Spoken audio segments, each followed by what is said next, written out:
बच्चों, आज हम भाषा भारती हिंदी विशिष्ट कक्षा 5 का पाठ पढ़ेंगे। पाठ 16 पाताल कोट। मैं आपको पहले पूरा पाठ पढ़ के बताऊंगी। आप प्रश्न उत्तर याद करने से पहले पूरा पाठ अच्छे से समझ लें। परीक्षा के समय कभी आपकी बुक इधर उधर हो जाए तो भी आपको ये पाठ काम में आएगा। और वैसे भी प्रश्न उत्तर याद करने से पहले अगर आप पाठ ठीक से पढ़ते हैं तो आपको प्रश्न उत्तर जल्दी याद हो जाएंगे, चाहे वो खाली स्थान हो। सारी चीज़ें आपको अच्छे से समझ में आ जाएंगी। आप कुछ भी कर रहे हो, आपके पास टाइम नहीं है तो आप खाना खाते समय भी वीडियो लगा लेंगे तो आप सुन सकते हैं, सुन के भी आपको याद हो जाएंगे। मध्य प्रदेश का जनजातीय जीवन और संस्कृति बहुरंगी है। अपने विशिष्ट रंग, रूप और गंध के लिए हर आंचल एवं अजूबी सम्मोहकता लिए हुए है। इन्हीं आंचलों में से एक है छिंदवाड़ा जिले के पातालकोट। तो पातालकोट किस जिले में है? छिंदवाड़ा जिले में है। इस आदिवासी क्षेत्र का नाम सुनते ही अब छिंदवाड़ा का पातालकोट कैसे लोगों से भरा हुआ है? आदिवासी लोगों से भरा हुआ है। इसे देखने की अदम्ब आकांक्षा मन में उठती है। कैसा होगा पातालकोट? कैसी होगी वहाँ की आदिम जीवन संस्कृति? मन की इस जिज्ञासा को तीव्र बना देती है। पातालकोट के बारे में फैली हुई तरह तरह की कहानियाँ उस गहरे खंडवासियों के लिए सूर्य उदय सुबह 9 बजे होता है। अब बताइए, सूर्य उदय पातालकोट में कितने बजे होता है? 9 बजे होता है। और सूर्य अस्त दिन के 3 बजे हो जाता है। ये लो, तो कितने घंटे वहाँ पे सूर्य दिखता है। वहाँ के निवासी शेर के पद चिन्हों को देखकर आसपास उसकी उपस्थिति से भयभीत नहीं होते हैं। ये पातालकोट के निवासी रावण और मेघनाथ की पूजा करते हैं। इसमें तो बड़े आश्चर्य की बातें अपने को पता चल रही हैं। अपन रावण को जलाते हैं, मेघनाथ का पुतला भी उसके साथ में जलाते हैं दशहरे पे, और यहाँ पर इन दोनों की पूजा की जाती है। अब आगे देखते हैं। यहाँ का विश्राम गृह मध्य प्रदेश के शानदार रमणीय विश्राम गृहों में से एक है। सतपुड़ा के ऊंचे पहाड़ी शिखर पर इस रेस्ट हाउस के ठीक नीचे बहुत गहराई पर दिखने वाला पातालकोट का जनजाति आंचल मन को मोह लेता है। देखो कौन सी पहाड़ियों पर है? सतपुड़ा की ऊंची पहाड़ियों पर है। दर्शक एक बार ठगा सा रह जाता है। सतपुड़ा पर्वत श्रृंखलाओं के बीच जैसा कि बहुत बड़ा टुकड़ा जमीन के अंदर धंस गया है। अंग्रेजी के यू आकार को बनाता हुआ पातालकोट का जनजातीय आंचल 79 यानी 79 वर्ग किलोमीटर में फैला हुआ है। इस स्थान की अधिकतम गहराई 1600 फुट है। पातालकोट पहुंचने के लिए छिंदवाड़ा पिपरिया मार्ग पर तामिया से पहले बिजौरी गांव पहुंचने बिजौरी से एक कच्ची सड़क रही जाती है। ये जाने का रास्ता बताया गया छिंदवाड़ा पिपरिया मार्ग से। ठीक है। इस गांव से करीब 14 किलोमीटर दूर बीजा ढाना नामक जनजाति की एक छोटी बस्ती है। कौन सी जनजाति है? बीजा ढाना नामक जनजाति की बस्ती है। यहाँ से लगभग 4 फलांग जाने पर पातालकोट में नीचे उतरने का रास्ता दिखाई देता है। पातालकोट में प्रवेश के लिए इसी ऊबड़ खाबड़ रास्ते से नीचे जाना पड़ता है। पगडंडी नुमा खतरनाक टेढ़े मेढ़े रास्ते में बहुत सावधानी बरतनी पड़ती है, किंतु यहाँ के जनजाति इतने अभ्यस्त होते हैं कि भी छोटा रास्ता अपनाकर अपनी बस्तियों तक पहुँच जाते हैं। आम आदमी के लिए पातालकोट का सफ़र कई दिनों तक पिंडलियों और जांघों में होने वाले दर्द और जकड़न के रूप में महसूस होगा। भाई बहुत ऊबड़ खाबड़ जगह है ना, इसलिए होता है। काफ़ी घना जंगल होने के कारण नीचे उतरते समय सचमुच ऐसा महसूस होता है कि हम पाताल कोट पहुंच जाएंगे, पाताल लोक पहुंच जाएंगे। अधिक गहराई में बसे होने के कारण इस पूरे क्षेत्र को पाताल कोट की संज्ञा दी गई। पाताल मतलब जमीन के अंदर, है ना, और वो गहरा है नीचे, इसलिए। वैसे यहाँ के जनजातियों की परंपरागत मान्यता है कि लंकाधिपति रावण अपने आराध्य देव शंकर की पूजा करने के लिए पातालकोट के रास्ते ही आते जाते थे। यहाँ सिर्फ लोक मान्यता है, इसका कोई ऐतिहासिक प्रमाण हमें नहीं मिला है। पातालकोट में जनजातियों के 16 ग्राम हैं, मतलब वहाँ पर 16 गांव हैं, जिनमें से सिर्फ 6 आबाद हैं, बाकी में नहीं लोग रहते। इस पूरे क्षेत्र में भारिया जनजाति सिर्फ 1400 लोग बसे हुए हैं, मतलब 1400। इनके बारे में एक मान्यता यह है कि पहले भारवाहक थे। 1817 में नागपुर राज्य के शासक राघोजी भोसले अंग्रेजों से सीताबाड़ी के युद्ध में पराजित हो गए थे। ये देखो 1817 में राघोजी अंग्रेजों से सीताबाड़ी युद्ध में हार गए थे। उन्हें बंदी बनाकर चुनारगढ़ के किले में कैद रखने का निर्णय लिया गया। नागपुर से चुनारगढ़ जाने के लिए सिवनी, जबलपुर, सीहोर, रीवा, मिर्जापुर, बनारस का राजमार्ग है। इसी रास्ते से जाते हुए राघोजी भोसले और उनके साथी वाले भारवाहक कैद से भाग निकले। छिंदवाड़ा, बैतूल और पचमढ़ी के सघन और निर्जन जंगलों में छिप गए।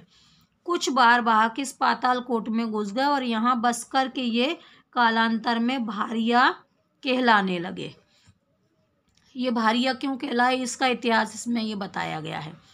इसकी भाषा में मिलने वाले मराठी शब्द इस मान्यता को और मजबूत करते हैं। इस भारिया जाति के लोग पातालकोट के हर रई तक ही सीमित हैं, तामिया के आगे नहीं मिलते। सिर्फ इसी सीमित आंचल में भारिया लोगों का मिलना इस बात की पुष्टि करता है कि भारवाहक मजदूर यहाँ के मूल निवासी बन गए और भारिया कहलाए। ये इसका पातालकोट का चित्र दिया हुआ है।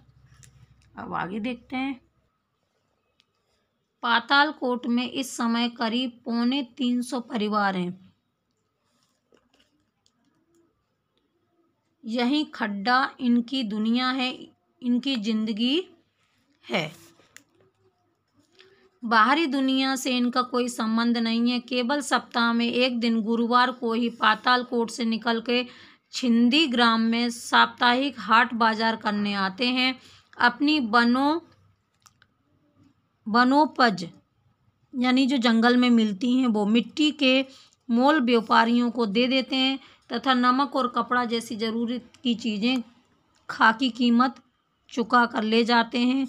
पुरुषों के लिए गुड़ की जलेबी और महिलाओं के लिए निकल धातु के गहने हाट बाजार का मुख्य आकर्षण का केंद्र होते हैं।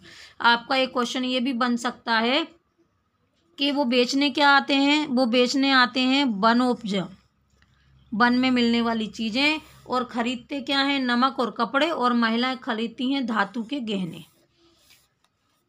चलिए आगे। पातालकोट के चारों ओर सतपुड़ा की ऊंची ऊंची पहाड़ियां हैं, इसलिए सूर्योदय दिखाई देने में विलंब होता है। सागौन, साल और बीजू के सघन वनों से ढका हुआ है। काय के वन हैं आम, ये बता दिया है। गहराई वाले भागों में सूर्योदय करीब 9 बजे दिखाई देता है और सूर्यास्त दिन के करीब 3-4 बजे तक हो जाता है। इसलिए जो दिन का समय मिलता है उसमें ये लोग पुराने ढंग से ही अपनी खेती करते हैं। कोदो, कुटली और जगनी की उपज लेते हैं। ये उनके यहाँ की फसल है। आप अपने बड़े बूढ़ों से भी पूछना कि क्या है ये। और ये मक्का भी बोने लगते हैं। मक्का तो आप लोगों ने खाई है, मक्का के पॉपकॉर्न भी खाते हैं, रोटी भी बनती होगी किसी किसी के यहाँ। तो ये लोग मुख्यतः खरीफ की फसल लेते हैं। देखो फसल 2 तरीके की होती है, रबी की और खरीफ की। रबी की फसल होती है सर्दियों में और खरीफ की गर्मियों में, बारिश से लेकर के अक्टूबर तक, वो होती है खरीफ की फसल। यह करीब 50 इंच वर्षा होती है जल का स्रोत छोटी छोटी नदियाँ नाले हैं, सभी उत्तर की ओर बहकर एक नदी बनाती हैं, दूधी, जो आगे चलकर नर्मदा में मिलती है। ये लोग मुर्गियाँ पालते हैं और बकरियाँ भी रखते हैं। बकरियों की लेंडी खाद के काम में आती है। चिरौंजी और महुआ जैसे वृक्षों से ये बनोपज जुटाते हैं। चिरौंजी के बहुत बड़े बड़े पेड़ होते हैं और महुआ के भी पेड़ होते हैं। ये दिन भर कड़ी मेहनत करते हैं और शाम होते ही खा पी कर नाच गाने में मगन हो जाते हैं। नृत्य और गीत इनके आमोद प्रमोद के प्रमुख साधन है। आमोद प्रमोद मतलब मनोरंजन के साधन, जैसे आजकल आप लोग टीवी देखते हो, मोबाइल चलाते हो, ऐसे ही, ठीक है। और ऋतु पर्वों और सामाजिक अवसरों पर सामूहिक आनंदोत्सव की झलक देखने को मिलती है। खासकर मेघनाद पूजा के दिनों में ये अपना मनपसंद खाना खाते पीते हैं और दिन रात नाच गाने में डूब जाते हैं। पातालकोट के जनजाति घुटनों तक धोती और बदन पर सलूजा कमीज की तरह एक वस्त्र पहनते हैं। देखो अब आपका क्वेश्चन ये आए कि वहाँ की जनजाति क्या पहनते हैं, उनका पहनावा कैसा है, तो ये दिया हुआ है ना। कोई बंडी भी धारण करता है, सिर पर पगड़ी की तरह एक सफ़ेद कपड़ा लपेट लेते हैं। इनके हाथों में कुल्हाड़ी और टंगियाँ होती हैं। जब भी ये अपनी झोपड़ियों से निकलकर काम पर जाते हैं, ये दोनों हथियार उनके पास होते हैं। महिलाओं के पास हंसिए होते हैं, इनमें लकड़ी और फसल काट सकती हैं और वन्य पशुओं से उनकी रक्षा भी कर सकती हैं। महिलाएं घुटनों तक साड़ी पहनती हैं, वे आभूषण भी पहनती हैं, गले में मणियों यानी मोतियों की माला, कानों में कर्णफूल, हाथों में चूड़ी, कंगन और बिनोरियाँ तथा पैरों में बेड़ियाँ पहनती हैं। ये आभूषण चांदी सोने के नहीं होते हैं, अपितु बहुत ही सस्ती धातु के होते हैं, जैसे गिलट, कांसा आदि। पातालकोट के जनजातियों की जिंदगी में महुए का महत्वपूर्ण स्थान है। भारिया लोगों को जिंदगी में भी महुआ घुल मिल गया है। दावत के मौके पर ये लोग महुए को आटे में मिलाकर रोटी या सुपारी बनाते हैं। सुपारी पूड़ी की तरह तलकर बनाई जाती है। सामान्य रूप से ये लोग कुटकी का पेज और मक्के की रोटी खाते हैं। ये लोग आम की गुठली के बीज के आटे की रोटी बनाते हैं। आम की गुठली को पानी से धोकर उसका तुर्रापन निकाल देते हैं। ये लोग बेवर कुटकी भी खाते हैं। यहाँ भात कंद नाम की एक जड़ भी पाई जाती है। उस जड़ को भूत में गाड़ देते हैं। जब वे अच्छी पक जाती है तो एक तरफ से पकड़कर थाली में हिला देते हैं और चावल के दाने जैसे कण बिखार कर इकट्ठे हो जाते हैं। इस कंद से वे थाली भर चावल मिल जाते हैं।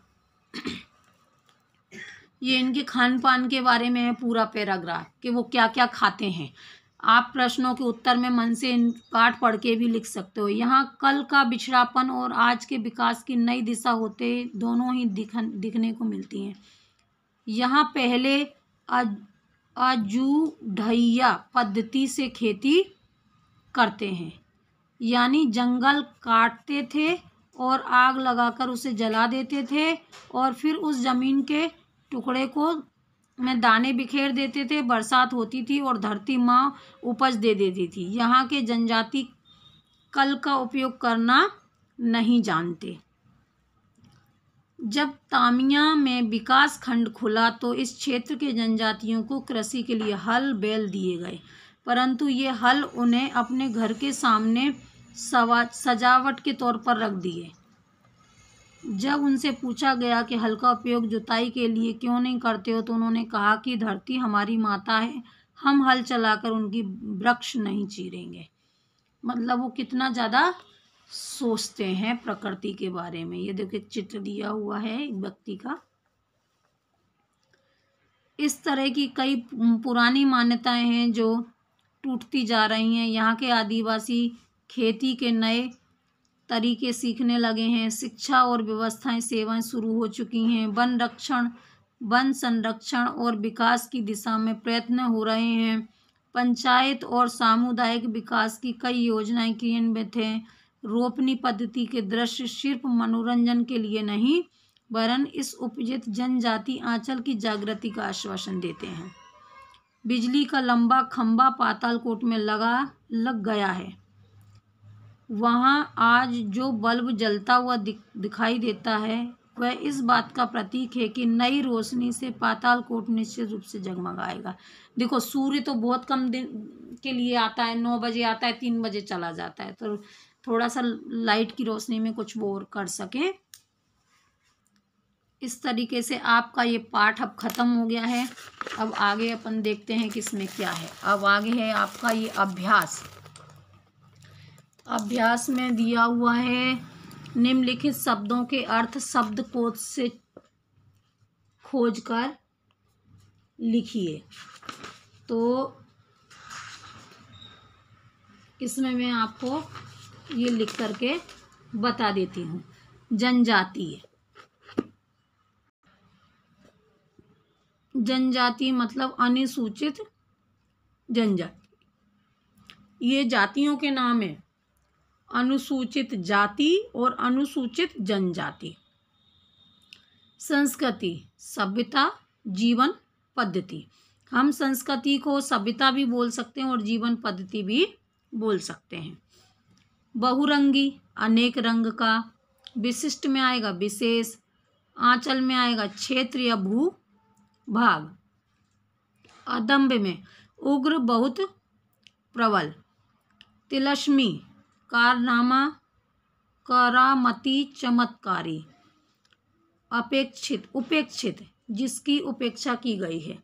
श्रृंखला, कड़ी, क्रम या परंपरा, है ना। श्रृंखला का मतलब होता है जैसे ये हाथ की लकीरें हैं, तो ये यहाँ से शुरू हुई हैं, ऐसी ऐसी ऐसी ऐसी चली गई। ये तो ये क्या है, एक अपन बोल सकते हैं श्रृंखला है, ठीक है। अभ्यस्त, अच्छी तरह सीखा हुआ। कष्ट साध्य, कार्य जो कठिनाई से किया जाए। आच्छादित मतलब ढका हुआ। आच्छादित है ना, ज्यादातर पेड़ पौधों लताओं के लिए ही आता है। आमोद प्रमोद, खेल तमाशे, हंसी ठहाका, मनोरंजन के साधन। वनोपज, वन में पैदा होने वाली उपज। आनंद उत्सव, खुशी से मनाया गया त्योहार। वन संरक्षण, जंगल के पेड़ पौधों की रक्षा। अब आगे है आपके प्रश्नों के उत्तर। ये आपके प्रश्नों के उत्तर हैं, ये आगे अपन देखते हैं। फिर आपके रिक्त स्थान है। पहला प्रश्न है, इस लेख में किन लोगों का वर्णन किया गया है और वे कहाँ रहने वाले हैं। इस लेख में जिन लोगों का वर्णन किया गया है वे पातालकोट के रहने वाले हैं। मैंने आपको पाठ इतने अच्छे से समझा दिया है कि आप इनके उत्तर रटना मत, याद करो अपने मन से। पातालकोट की महिलाएं कौन कौन से आभूषण पहनती है। मैंने बताया है पातालकोट की महिलाएं गले में मणियों की माला, कानों में कर्णफूल, हाथों में चूड़ी कंगन और बिनोरियां, पैरों में बेड़ियां पहनती हैं। फिर आगे का प्रश्न, पातालकोट के निवासी शेर से भयभीत क्यों नहीं होते हैं। पातालकोट के निवासियों के पास शेर से स्वयं की रक्षा करने हेतु हाथों में कुल्हाड़ियां, टंगियां, हंसिए के रूप में हथियार होते हैं। फिर आगे का प्रश्न है, पातालकोट पहुंचने के मार्ग में पथिकों को किन कठिनाइयों का सामना करना पड़ता है। उत्तर, पातालकोट पहुंचने का मार्ग ऊबड़ खाबड़, पगडंडी नुमा, खतरनाक टेढ़ा मेढ़ा रास्ता है। पगडंडी क्या होती है, जो एक मान लो कोई खेत है उसमें से कोई बार बार निकलेगा तो एक रास्ता सा बन जाता है पतला सा, वो पगडंडी कहलाता है। खतरनाक टेढ़े मेढ़े रास्ते वाला है। काफ़ी घना जंगल होने के कारण नीचे उतरते समय सचमुच ऐसा महसूस होता है कि हम पाताल लोक में पहुंच गए हैं। पथिक कई दिनों तक पीड़ियों जांघों के दर्द जकड़न के रूप में महसूस करते हैं, क्योंकि वो थक जाते हैं तो हमारे पैर दुखने लग जाते हैं, दर्द करने लग जाते हैं। फिर डा वाला है आगे का आपका उत्तर, पाताल कोट में नई रोशनी की चमक पहुंच गई है, इस कथन को सिद्ध कीजिए। वर्तमान में पाताल कोट की दशा तेजी से बदल रही है। यहाँ के आदिवासी खेती के लिए नए तरीके सीखने लगे हैं और शिक्षा और स्वास्थ्य सेवाएं भी शुरू हो चुकी हैं। वन संरक्षण और विकास की दिशा में प्रयत्न हो रहे हैं। पंचायत और सामुदायिक विकास की कई योजनाएं चलाई जा रही हैं। बिजली पहुंच रही है। इन विकास कार्यों के आधार पर कहा जा सकता है कि पाताल कोट में नई रोशनी पहुंच रही है। फिर आगे का प्रश्न है, पाताल कोट के निवासियों के आमोद प्रमोद के क्या साधन हैं? आमोद प्रमोद मतलब उनके मनोरंजन के। पाताल कोट के निवासियों के आमोद प्रमोद के साधन नृत्य और गीत है, यानी नाचना और गाना। फिर आगे आपके खाली स्थान है। पहले में आएगा पाताल कोट का आकार अंग्रेजी के यू के जैसा है।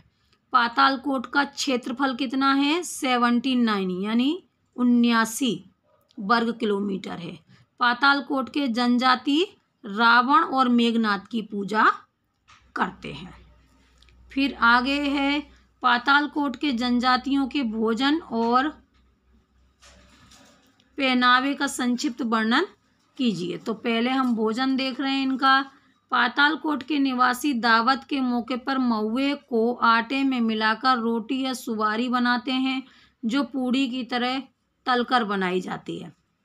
सामान्य रूप से ये लोग कुटकी का पेज और मक्के की रोटी खाते हैं। ये लोग आम की गुठलियों के बीज के आटे की रोटी बनाते हैं। भात कंद नाम की जड़ निकालकर चावल के रूप में खाते हैं। ये तो इनका खाना हो गया। अब हम इनका पहनावा देखते हैं।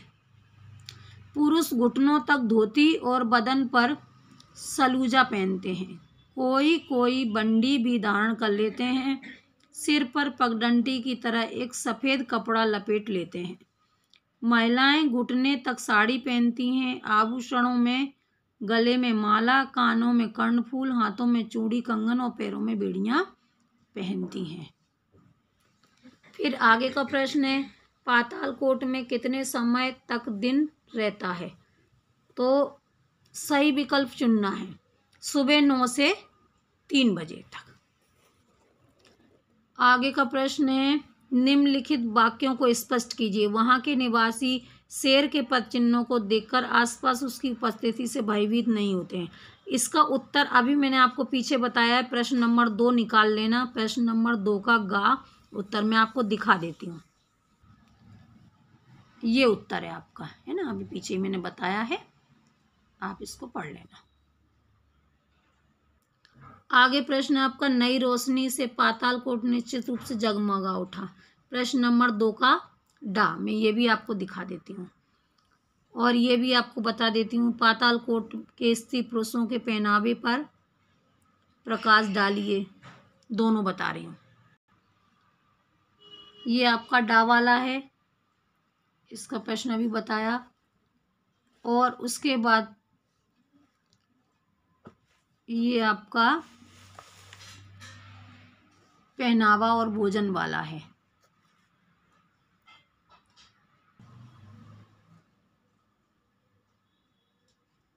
चलिए ये हो गया। अब आगे देखते हैं। ये आपकी सही जोड़ियां हैं। पाठ के आधार पर सही जोड़ियां मिलाकर लिखिए। प्रश्न आपका 8 है। प्रश्न नंबर 8 है आपका, ये है ना। मैं आपको सही उत्तर बता रही हूँ। जंगल काटकर खेत बनाना अंजू ढैया पद्धति कहलाती है। कमीज की तरह एक वस्त्र सलूजा कहलाता है। महुए को आटे में मिलाकर रोटी बनाना सुबारी कहलाती है। नागपुर के भार वाहक मजदूर भारिया कहलाते हैं।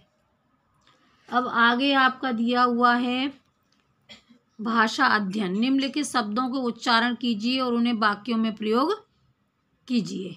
ये हमें वाक्यों में भी प्रयोग करना है। तो उच्चारण तो आपको खुद ही करना है, मैं पढ़ पढ़ के बता देती हूँ। उच्चारण करना मतलब बोलना है इसको। अब वाक्यों में प्रयोग, वाक्यों में प्रयोग का मतलब होता है जैसे संस्कृति शब्द दिया है तो ये पूरी लाइन में कहीं ना कहीं ये शब्द आना चाहिए, वो होता है वाक्यों में प्रयोग। आदिवासियों की अपनी एक अलग संस्कृति है। श्रृंखला, सतपुड़ा पर्वत श्रृंखला विस्तृत क्षेत्र में फैली हुई है। श्रृंखला और श्रृंखल उसकी कमर में बंधी हुई करधनी को बोलते हैं, बहुत सुंदर है। करधनी को क्या बोलते हैं? श्रृंखल। बहुत अच्छा शब्द है, पर्यायवाची हो गया करधनी का ये तो। फिर अभ्यास, पातालकोट के जनजातीय लोग टेढ़े मेढ़े सकरे रास्तों पर चलने के अभ्यस्त होते हैं। फिर आच्छादित, पातालकोट वन से आच्छादित है। फिर स्रोत, पानी के स्रोत दिन प्रतिदिन समाप्त होते जा रहे हैं। फिर पद चिन्ह, मैं गांधी जी के पद चिन्हों पर चलने की कोशिश करूंगा। फिर आकांक्षा, जीवन में बहुत सी आकांक्षाएं पूरी नहीं होती हैं। ये और फिर आपका एक है सप्ताह, इस सप्ताह मेरी बहन की शादी है, ये हो गया सप्ताह। अब आगे का प्रश्न, नीचे कुछ शब्द और उनके अर्थ दिए हुए हैं तो सही जोड़ी बनाना है। मैं फिर से आपको सही उत्तर बता रही हूँ, आप उसको मैच कर लेना। जिज्ञासा का मतलब जानने की इच्छा। विश्राम गृह, ठहरने के लिए बनाया गया भवन। सघन मतलब अधिक घना। आदमखोर मतलब आदमी को खाने वाला। लोक मान्यता मतलब लोगों के द्वारा बनाई गई बात। निर्जल माने जहां मनुष्य ना रहते हों। अब आपका आगे का प्रश्न है, निम्नलिखित शब्दों के विलोम शब्द चौखाने में से खोज करके लिखिए। तो अब आपके विलोम शब्द हैं सूर्य उदय यानी सूर्य का उगना, सूर्य अस्त यानी सूर्य का डूबना। उपस्थिति मतलब आना, अनुपस्थिति मतलब नहीं आना। सस्ती, और सस्ती का होगा महंगी। सीमित माने कम होता है, असीमित माने बहुत, उसका उल्टा हो गया। दिन, और दिन का उल्टा रात। विजयी, विजयी का उल्टा पराजित। ये आपके विलोम हो गए। अब आगे का प्रश्न है, जन शब्द में जाति शब्द को जोड़कर जनजाति शब्द बनाया है, इसी प्रकार आप बासी शब्द जोड़कर 4 नए शब्द बनाइए। तो इसका हो गया आपका गांववासी, शहरवासी, ग्वालियरवासी, आदिवासी। ये हो गए चलो आपके 4। फिर प्रश्न नंबर 5, सप्ताह में एक प्रत्यय जोड़कर साप्ताहिक शब्द बनाए। देखो, प्रत्यय किसी भी शब्द के पीछे जोड़ा जाता है और उपसर्ग आगे जोड़ा जाता है। तो एक सप्ताह दिया है, सप्ताह में एक जोड़ा तो ये क्या बन गया? साप्ताहिक। इसी प्रकार निम्नलिखित शब्दों में एक शब्द जोड़कर बनाओ। समूह एक, सामूहिक। समय एक, सामाहिक। व्यापारिक, धार्मिक।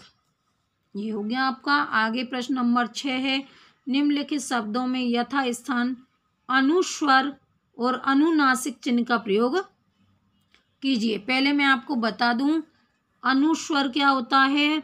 अंग की बिंदी, और अनुनासिक मतलब चंद्र बिंदी। ठीक है। आंचल, पहुंच, श्रृंखला, ऊंचे, ढूंढकर, पहाड़ियां, वहां, कंद, पंचायत, आकांक्षा। ये जो अंग की बिंदी है ये अनुस्वर है, और ये चंद्र बिंदु अनुनासिक है।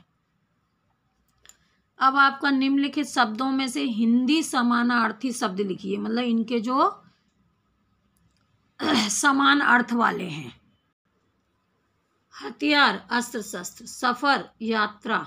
महसूस, प्रतीत। रस्म रिवाज, परंपरा। दावत, न्योता। ये मिलते जुलते हैं। अब योग्यता विस्तार दिया हुआ है, जनजातियों की जीवन शैली का अध्ययन कीजिए तथा चर्चा कीजिए क्लास में। तो ये तो आपको खुद ही करना है, आएगा नहीं ये प्रश्न आपके उसमें लिखने के लिए आएंगे।